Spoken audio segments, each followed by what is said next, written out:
Hello বন্ধুরা, আজকে আমি বানাবো মাছের ডিমের ঝুরি ভাজা। এখানে আমি কিছুটা পরিমাণে কাতলা মাছের ডিম নিয়ে নিয়েছি।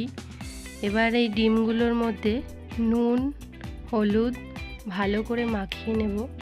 তারপর একটা কড়াইতে গরম জল বসিয়ে ডিমটা একটু ভাপ দিয়ে নেব গরম জলে, বেশি না অল্প দিতে হবে ভাপ। তবে আমি বাটিতে বেড়ে নিয়েছি, ডিমটা সেদ্ধ করা হয়ে গেছে।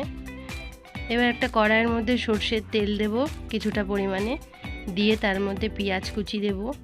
পেঁয়াজ কুচি, একটুখানি লঙ্কা কুচি সব দিয়ে হলুদ নুন দিয়ে একটু নাড়াচাড়া দিয়ে নেব।